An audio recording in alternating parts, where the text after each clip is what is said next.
Crime Stories PH, The Green River Killer. Welcome to Crime Stories PH, kung saan binabalikan natin ang mga krimen na yumanig sa bansa. Ako si Van at ngayong episode, tatalakayin natin ang isang kasong tumatak sa collective memory ng mga Pilipino. At ngayong episode ay dadalhin ko kayo sa isang kwento ng takot at pangamba mula sa Amerika. Isang serial killer na halos 3 dekadang nakaligtas sa batas. At sa huli ay nahuli dahil sa lakas ng sensya. Ito ang kwento ng Green River Killer.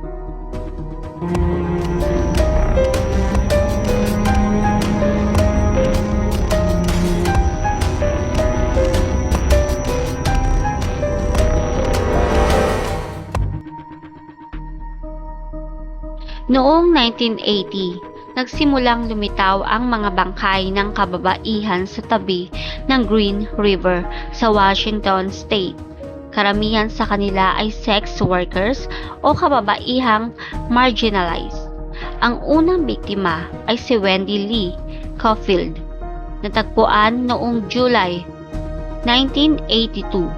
At mula noon, sunod-sunod na ang mga katawan na nadiskubre. Dahil sa dami ng biktima, tinawag siyang Green River Killer. Ang kanyang modus, kinukuha ang mga babae, pinapatay sa pamamagitan ng pagsakal, at iniiwan ang katawan sa mga liblib na lugar.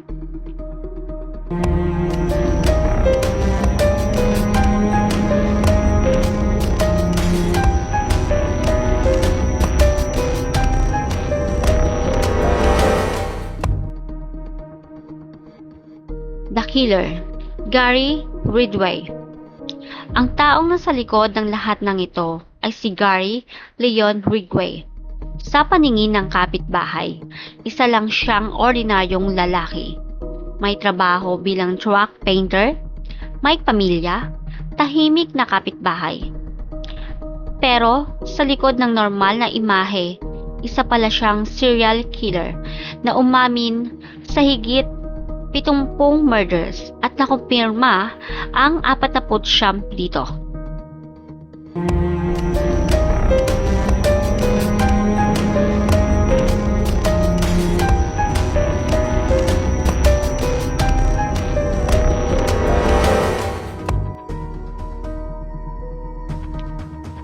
The investigation. Mahigit 2 dekada siyang nakaligtas sa mga investigador. Noong una, tinanong na siya ng pulisya dahil may connection siya sa ilang biktima. Pero walang sapat na ebidensya. Ang forensic science noon ay limitado pa. Pero noong huling bahagi ng 1990s, nagkaroon ng breakthrough sa pamamagitan ng DNA technology na link si Ridgway sa ilang biktima. Noong 2001, siya ay inaresto.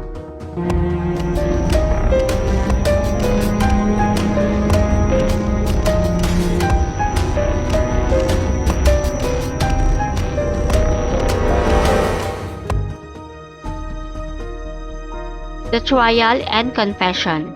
Noong 2003, pumayag si Ridgway sa isang plea bargain. Umamin siya sa 49 murders, kapalit ng hindi siya bibitayin. Ang kapalit, habang buhay na pagkakakulong, walang parol.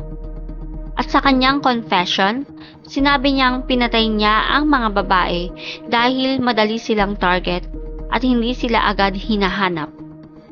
Ang chilling part dito ay inamin niya na minsan, bumabalik siya sa mga bangkay para gawin ang mas nakakasindak na bagay.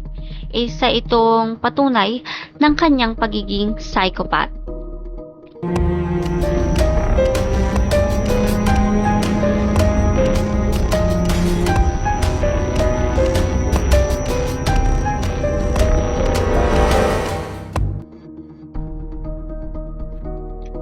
Current state.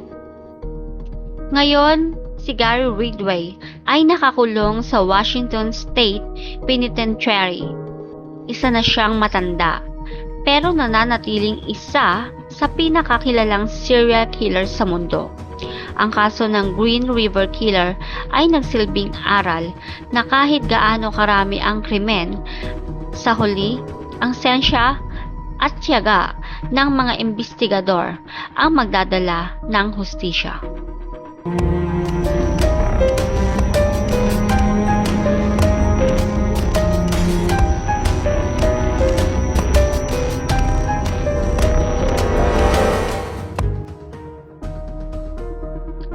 Ako si Van at ito ang Crime Stories PH.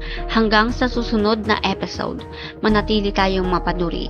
At huwag kalimutan, ang bawat krimen ay may kwento at bawat kwento ay may aral.